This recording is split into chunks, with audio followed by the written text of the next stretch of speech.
రాజమండ్రిలో కల్తీ పాలు తాగి నలుగురు మృతి చెందిన ఘటనపై వైసీపీ సీనియర్ నాయకురాలు జక్కంపూడి విజయలక్ష్మి స్పందించారు.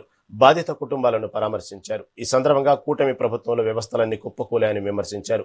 తిరుమల లడ్డూపై రాద్ధాంతం చేసిన వారు ఈ ప్రాణ నష్టంపై ఎందుకు నోరు విప్పడం లేదని ప్రశ్నించారు.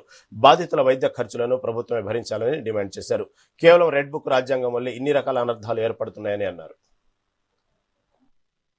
లోయర్ మిడిల్ క్లాస్ ఫ్యామిలీస్ నిజంగా వాళ్ళకి రోగం వస్తే వైద్యానికి అవసరమయ్యేటటువంటి ఎఫర్ట్ పెట్టలేనటువంటి కుటుంబాలన్నీ కూడా ఒక్కొక్కరిని చూస్తుంటే చాలా బాధ అనిపిస్తుంది.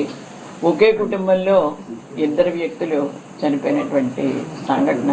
తాడి కృష్ణవేణి గారు, తాడి రమణి గారు అత్తకోడళ్ళు, అదేవిధంగా వాళ్ళిద్దరు మేనగోళ్ళు కూడా. వారిద్దరు కూడా కాకినాడ గవర్నమెంట్ హాస్పిటల్లో చనిపోవడం జరిగింది. ఓన్లీ కిమ్స్ హాస్పిటల్లో మాత్రం 5 ఉన్నారు, అదేవిధంగా రెయిన్బో హాస్పిటల్లో 3 ఉన్నారు అని చెప్పి కాకి లెక్కలు ప్రభుత్వం చెప్తుంది, కానీ అది వాస్తవం కాదు.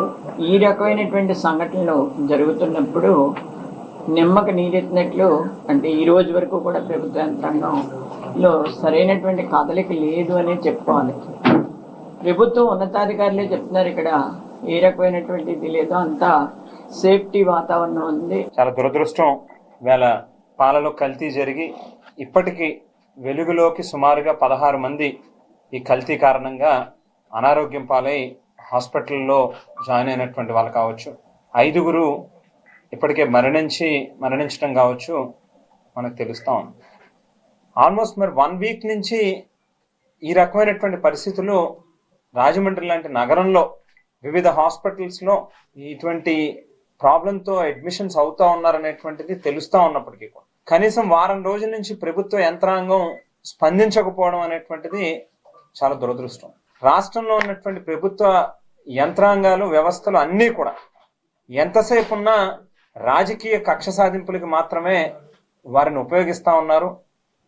ఎక్కడా కూడా ప్రజల యొక్క బాగోగుల్ని మాత్రం పర్యవేక్షిస్తూ ఉన్నటువంటి పరిస్థితి కానీ, దాని మీద దృష్టి కేంద్రీకరిస్తా ఉన్నటువంటి పరిస్థితి కానీ కనిపించట్లేదు.